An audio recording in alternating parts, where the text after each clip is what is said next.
বৈদ্যুতিক গাড়ির জগতে ঢুকছে বাংলাদেশও। বিশ্বজুড়েই বৈদ্যুতিক গাড়ি উৎপাদনের জোয়ার উঠেছে।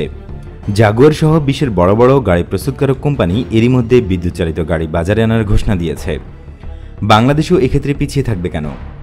আধুনিক প্রযুক্তির বিদ্যুৎ চালিত গাড়ির জগতে প্রবেশ করতে যাচ্ছে বাংলাদেশও। কার্বন নিঃসরণ কমাতে ব্যাটারি তথা বিদ্যুৎ চালিত গাড়ির বাজারে আনার কাজ শুরু করেছে বাংলাদেশ অটো ইন্ডাস্ট্রিজ লিমিটেড। আসছে বছর দেশের রাস্তায় দেখা মিলবে এই বৈদ্যুতিক গাড়ি। বৈদ্যুতিক গাড়ি উৎপাদনের কারখানাটি তৈরি হচ্ছে চট্টগ্রামের মিরসরাইয়ে বঙ্গবন্ধু শিল্পনগরে। এটি এখন পর্যন্ত দেশের সবচেয়ে বড় অর্থনৈতিক অঞ্চল। প্রায় 30,000 একর জায়গার উপর প্রতিষ্ঠিত অর্থনৈতিক অঞ্চলে ইলেকট্রিক গাড়ি প্রস্তুত করতে 100 একর জায়গা পেয়েছে বাংলাদেশ অটো ইন্ডাস্ট্রিজ লিমিটেড। 2018 সাল থেকে শুরু হয়েছে কারখানার কাজ। তবে করোনার ধাক্কায় মাঝখানে কিছু সময় গতি কমেছে কাজে। চীন, হংকং, দক্ষিণ কোরিয়া ও ইতালিকে অংশীদার করে আগামী বছরের শুরুতেই দেশের বাজারে বৈদ্যুতিক গাড়ি আনতে চায় বাংলাদেশ অটো ইন্ডাস্ট্রিজ। স্কুল কলেজের শিক্ষক, স্থানীয় প্রশাসন ও স্থানীয় রাজনীতিবিদদের কথা মাথায় রেখেই 4 চাকার গাড়ি উৎপাদন করা হবে। মূলত মধ্যবিত্ত ও উচ্চ মধ্যবিত্তকে টার্গেট করতে চায় প্রতিষ্ঠানটি। গাড়ির দাম থাকবে 7 থেকে 14 লাখ টাকার মধ্যে। কিস্তিতে থাকবে টাকা পরিশোধের সুযোগ।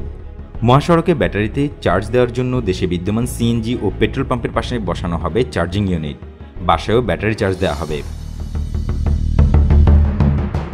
দেশে বৈদ্যুতিক গাড়ি উৎপাদনের চিন্তা কখন এলো জানতে চাইলে বাংলাদেশ অটো ইন্ডাস্ট্রিজ চেয়ারম্যান বলছেন, বিশ্ববাজারে গাড়ি উৎপাদনে নতুন প্রযুক্তি কী আসছে তা দেখার জন্য 2016 সালে প্রথম চীন, জাপান, যুক্তরাষ্ট্র সহ ইউরোপের বেশ কয়েকটি দেশে ভ্রমণ করা হয়েছে।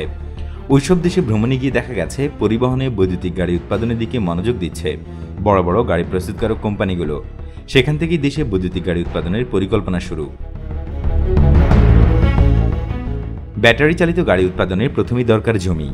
বড় আকারের জমি পেতে 2017 সালে বাংলাদেশ অর্থনৈতিক অঞ্চল কর্তৃপক্ষ বা বেজার সঙ্গে যোগাযোগ করে বাংলাদেশ অটো ইন্ডাস্ট্রিজ। প্রথমে বেজা থেকে মৌলভীবাজারের শ্রীহট্ট অর্থনৈতিক অঞ্চলে জমি দেওয়ার প্রস্তাব দেওয়া হয়েছিল। কাঁচামাল আমদানি করতে হবে, সেজন্য বন্দরের পাশে জমির নিশ্চয়তা চেয়েছিল প্রতিষ্ঠানটি। শেষ পর্যন্ত চট্টগ্রামের মিরসরাইয়ে 100 একর জমি বরাদ্দ দেওয়া হয় তাদের। বাংলাদেশ অটো ইন্ডাস্ট্রিজ বলছে, কারখানায় গাড়ি সংযোজন নয়, সরাসরি উৎপাদন করা হবে। গাড়ির 70% কারখানায় উৎপাদিত হবে, বাকি 30% হবে সংযোজন। বৈদ্যুতিক গাড়ি হবে বাংলাদেশের নিজস্ব ব্র্যান্ডের। গাড়িগুলোর নকশা এমনভাবে তৈরি করা হচ্ছে যাতে খুব সহজে এদেশে ব্যবহার করা যায়। বিদ্যমান জাপানি ও কোরিয়ান গাড়ির নকশা যেভাবে করা সেভাবেই এদেশে গাড়ির নকশা করা হচ্ছে। নকশা তৈরির ক্ষেত্রে তরুণ প্রজন্মের কথাও মাথায় রাখা হয়েছে যাতে স্বাচ্ছন্দ্যে গাড়ি ব্যবহার করা যায়। 5 সিটের হ্যাচব্যাক কার মডেলের দাম পড়বে 7 থেকে 10 লাখ টাকার মধ্যে। যে কেউ 1.5 লাখ টাকা এককালীন জমা দিয়ে গাড়ি নিতে পারবেন। 7 থেকে 10,000 টাকা কিস্তিতে বাকি টাকা পরিশোধ করার সুযোগ থাকবে। 5 সিটের সেডান গাড়ির দাম পড়বে 13 থেকে 14 লাখ টাকা। এখানেও এককালীন টাকা জমা দিয়ে বাকি টাকা কিস্তিতে জমা দেওয়ার সুযোগ থাকবে। কারখানায় শুধু 4 চাকার বৈদ্যুতিক গাড়ি নয়, একই সঙ্গে মাইক্রোবাস, কাভার্ড ভ্যান ও মিনি ট্রাক উৎপাদনের পরিকল্পনা রয়েছে। জানা গেছে বঙ্গবন্ধু শিল্পনগরে বাংলাদেশ অটো ইন্ডাস্ট্রিজ মোট 3টি কারখানা করবে। একটি কারখানায় তৈরি হবে গাড়ির বডি, দ্বিতীয় কারখানায় তৈরি হবে ব্যাটারি এবং তৃতীয় কারখানায় তৈরি হবে মোটর, কন্ট্রোলার, চার্জার। গাড়ি শিল্পে বিনিয়োগ করলে 10 বছর কর নেই। নতুন বাজেটে গাড়ি শিল্পে পর্যাপ্ত কর সুবিধা দেওয়া হয়েছে। সে অনুযায়ী কোনো উদ্যোক্তা গাড়ি উৎপাদনে বিনিয়োগ করলে টানা 10 বছর কর অবকাশ সুবিধা পাবেন। তবে এই সুবিধা পেতে হলে জাতীয় রাজস্ব বোর্ড বা এনবিআর এর বেঁধে দেওয়া কিছু শর্ত মানতে হবে। 2021-22 অর্থ বছরের বাজেটে গাড়ি শিল্পে ব্যাপক কর সুবিধা দেওয়া হয়েছে।